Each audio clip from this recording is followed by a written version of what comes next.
Hey everyone, I'm Drex, and this is the 2 Minute Drill brought to you exclusively by Order, the connected asset visibility and security company.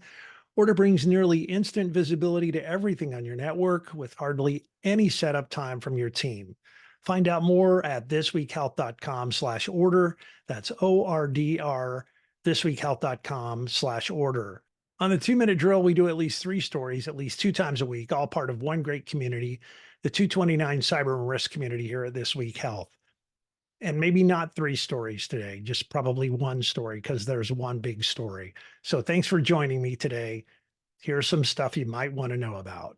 You know, those times when you think things are bad or not going well, and one way to get out of that funk is to kind of understand everything isn't about you. And if you lift your head up and you look around, you'll find somebody who's probably got it worse than you do.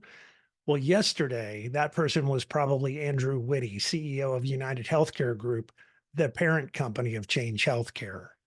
Witte gave testimony at 2 congressional committees yesterday, the House Energy and Commerce Committee and the Senate Finance Committee. And those in both chambers unleashed blistering criticism, totaling 7+ hours of what I can only imagine to be some of the worst of his professional life. There will be a lot more written about this testimony online, and there are already several stories posted at thisweekhealth.com/news. Here's a few of the highlights.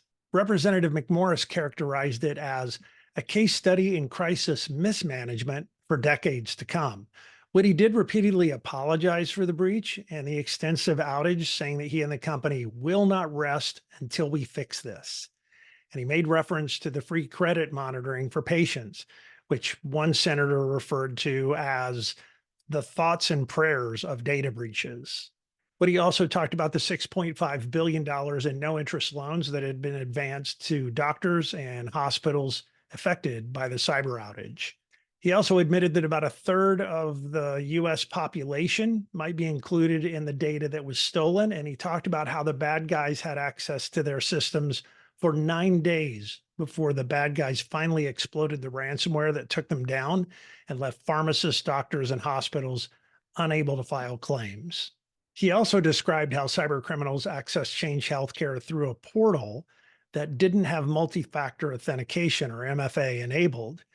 And I can't believe he said this, but he committed to having all systems across the company using MFA within the next 6 months. I don't think that probably helped his case. Several lawmakers called for the $450 billion United Health Group conglomerate to be broken up.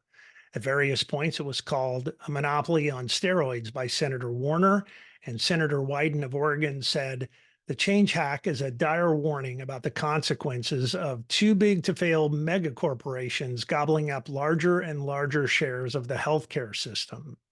Now, as an aside, it's important to know that United Healthcare Group acquired Change Healthcare back in 2022 over the objections of several organizations, including the U.S. Justice Department.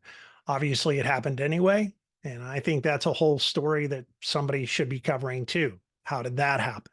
Back to the testimony. Witte also confirmed that United Health paid a $22 million ransom, and of course, that also drew the ire of those in attendance. Senator Tom Tillis, in a great move of theater, waved around a copy of Hacking for Dummies as he joined in Witte's verbal beating. Really, no matter what Witte said or how many times he apologized, legislators were basically pretty relentless and very unforgiving. Any attempt at an explanation fell flat. When he tried to explain that change came with significant tech debt, that they were working to upgrade this stuff when the attack happened, nobody wanted to hear it. As an aside, that was one of the things that was pretty easy to relate to. They did an acquisition of Change, which was a collection of acquisitions itself. And those new companies came with outdated infrastructure and applications. And they had a plan to replace them, but they got caught before the upgrades were done. If you're going through any kind of M&A right now, I bet you can relate. And maybe this is a good part of this bad story that can help make the case about tech debt to your leadership team. In a nutshell, Witte was mostly contrite and he took his lumps, but it was a bad day, not just for Witte, but for healthcare.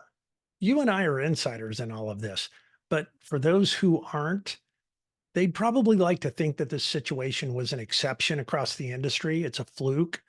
But I think the reality is, and I hate to say it, it's probably more likely than not that we'll see this play from bad guys again in the future. Okay, I know I say the 2 minute drill is about three stories, but like I said, there was a lot for me to cover in just one story today. And look, I just saved you from 7 hours of C SPAN video. So cut me some slack, will you? And there's all the stories we post at thisweekhealth.com/news. It's actually a great way to start your day, getting up to date on all the stuff that's happening, not only in cyber, but across healthcare and tech. Check it out at thisweekhealth.com/news. One more thing, you can be a part of what we're doing here.